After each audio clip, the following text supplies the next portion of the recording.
Guys, I think it's safe to say heavy sandbag lifting is becoming kinda mainstream. It's taken a while, but people are finally catching on to how effective sandbags are for all aspects of fitness. With the rise in popularity comes new lifters looking to get started, so I thought I'd make this video as a way to help. I do first quickly want to say thank you to everyone in this community. I see you out there. Anytime someone so much as whispers the word sandbag in a video, you can bet there will be comments about the stone circle in that comment section, and I can't tell you how honored I am by that. Best community ever, seriously. And with that, let's get to it.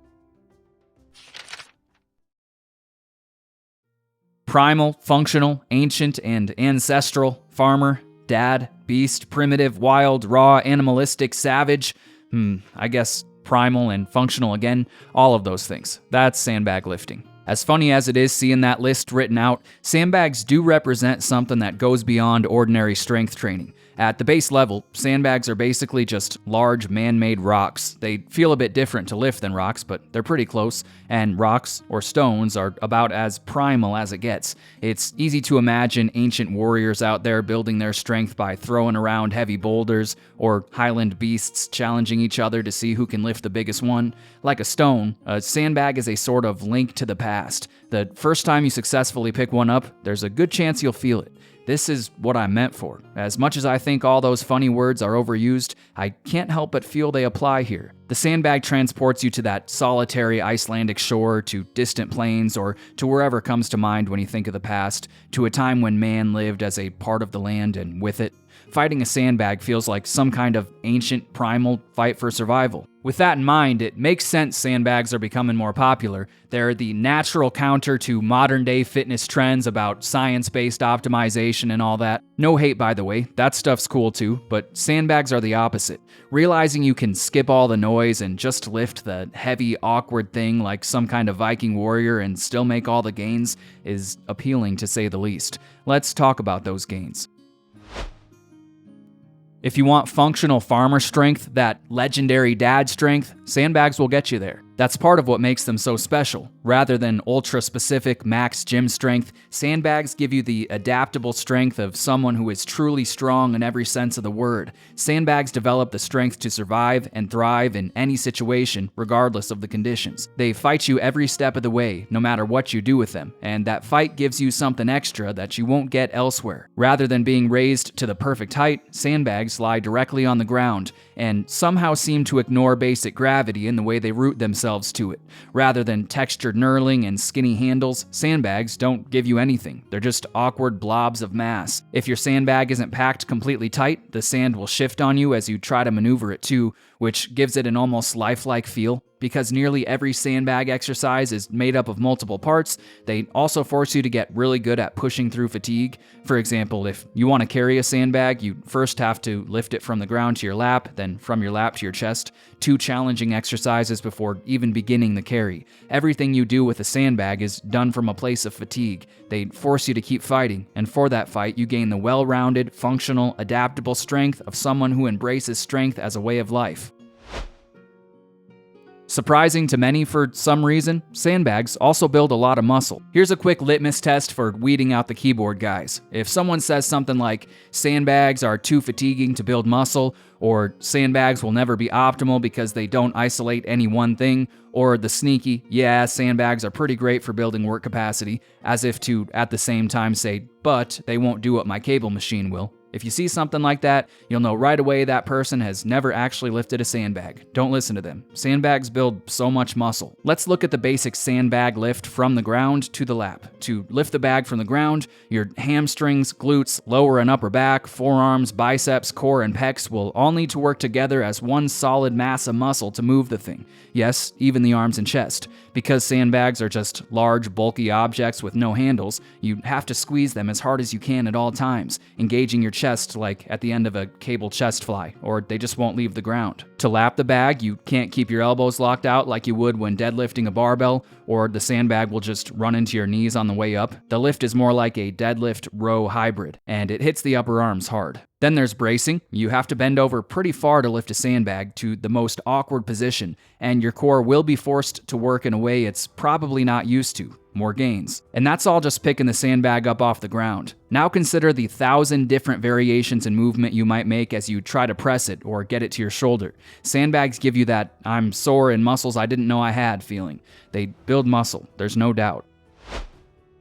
They also build endurance alongside strength and muscle. I believe this is one of the secrets to what makes them so valuable. You can't build sandbag strength without also building strong lungs. Because lifting sandbags involves so much muscle, always, they get you out of breath almost instantly. This is something that's missing from many strength training programs, basic endurance and strength endurance. Sandbags are a solution to the age-old question, who cares if you can deadlift 700 if you get out of breath climbing the stairs? Sandbags force conditioning while granting you universal strength. Lifting them will make you stand out as a truly athletic person. Last but not least, before moving on, sandbags are also just straight up fun. Once you catch the bug, there's no going back. I've had so many people message me with some variation of, "I tried sandbags, I thought I'd add them to my regular gym routine just as a nice little addition, but they're so fun I can't stop lifting them now, and they've taken over my training completely. I'm having more fun than I have in years, and I'm already seeing noticeable gains in muscle size. I can't believe how effective these things are. I wish I had started sooner." The real challenge with sandbags isn't lifting them, it's forcing yourself to take those off days when all you can think about is your next shoulder attempt. They're challenging, for sure, but they keep you coming back.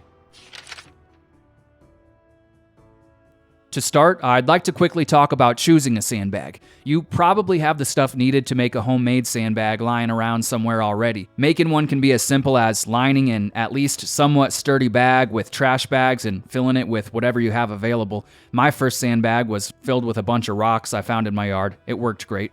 If you want a quality, ready-made bag, I recommend checking out Iron Mind or Freedom Strength. I've tried many sandbag brands, and those are my favorites. Links in the description. Play sand from the hardware store is the best filler material for those. As for weight, I like to separate this into two categories. First, if you've never done any heavy lifting of any kind before, use your body weight as a guide. If you're under 120 pounds yourself, start with a 50-pound sandbag. If you're between 120 and 160, start with 60 pounds. And if you're 160 plus, start with a 70-pound sandbag. Next, if you do have some lifting experience and can barbell deadlift between 225 and 405, start with a 100-pound sandbag.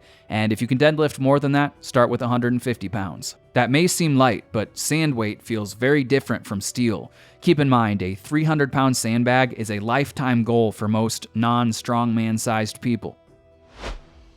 Once you have your sandbag, you can jump straight into a structured program if you'd like. I've made a few. They're here on YouTube for free. I'll have them linked in the description if you're interested. But before any of that, my main recommendation is to just grab your sandbag, take it outside if you're able, or the living room works too, wherever, and just see what you can come up with. Try picking the sandbag up from different positions on the ground. When you have it on your lap, try flipping it around to different angles, then lift it to your chest from each with a bear hug grip and over-underarm position, or with whatever else you come up with. Try carrying the sandbag in different positions against your chest or on your shoulder and see how many different techniques you can come up with for getting it to your shoulder. Try pressing it, lift it to a high platform if you have one, drag it on the ground or flip it, push it like a sled. If you're outside or your floor can take it, see how many different ways you can throw the sandbag around, over your shoulder, out in front of you, while rotating to the side. Just experiment.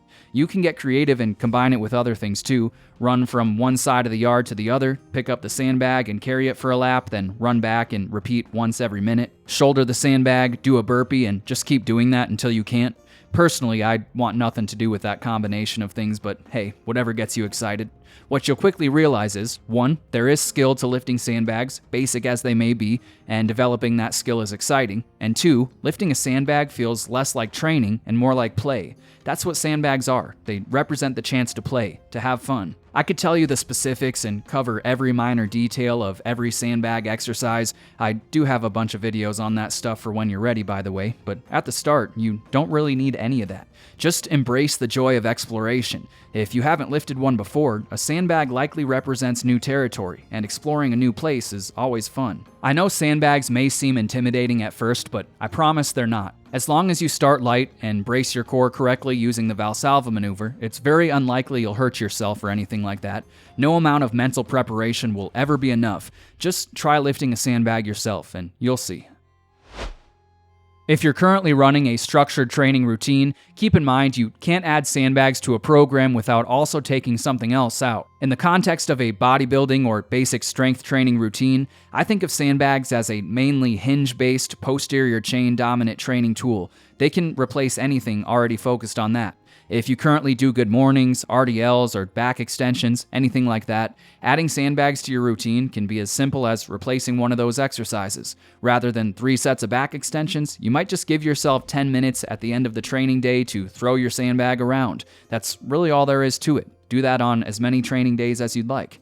If you want something more specific than just throw the sandbag around, I would recommend focusing on bear hug carries to start. 2 to 3 sets at least close to failure at the end of your workout, once or twice a week in place of a posterior chain exercise is enough to make a huge difference. That's how I started with sandbags, and it changed everything. I became stronger everywhere, I built muscle, and my posture improved. If the only change you made to your current training routine was adding a few sets of bear hug carries every week, you would see results. You can do more than that too if you want. If you currently train full body 3 times a week, for example, you can easily replace one of those days completely with sandbags. In that scenario, I would cap the sandbag workout at an hour max to start. For most, even a half an hour would likely be enough though. If you do upper-lower, you can replace a lower day or multiple lower days. If you use a bro-style body part split, sandbags work great on back and or leg day. If you're new, I would just make sure not to add sandbags the day before arm day because your arms will be sore. If you don't currently do any gym training at all, then just go have fun lifting the sandbag whenever you feel like it. A little bit goes a long way with this stuff. If you commit to just a small amount of sandbag work every week, everything will change for you. I've seen it so many times now. There's a clear pattern. What often happens is, first you start working with your sandbag here and there, just getting a set in when you feel like it, really just as an afterthought. But then some time passes and you start to notice your body changing. You start to feel the effects. And at that point, sandbag lifting will begin consuming your program. First you replace your RDLs with sandbags, then you replace your back extensions. Eventually, even your squats are done with a sandbag rather than a bar, at least part of the time. Then you're replacing entire training days, and before you know it, you've gone all in, and you find yourself going to bed at night excited to wake up for the next day's workout because training has become a thing of pure joy. Once you reach that point, there's no going back.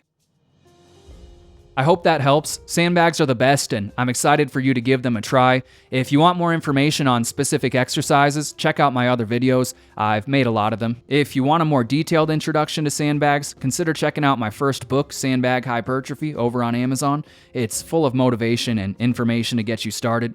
If you like strength endurance, you might like my second book, Sandbag Intensity 2. Also, I just quickly wanted to mention, I'm sure if you're here, you probably already follow them too, but if you want to learn more from real experts in this field, I'd highly recommend checking out Brian Alsrew, Alexander Bromley, and Joey Zatmary. Alongside a few others, they really pioneered sandbag lifting in the YouTube fitness space. There's a lot to learn from them, and their sandbag content is great. I wouldn't be here making this video if it wasn't for those guys. As always, thanks for watching, and I'll see you in the next one.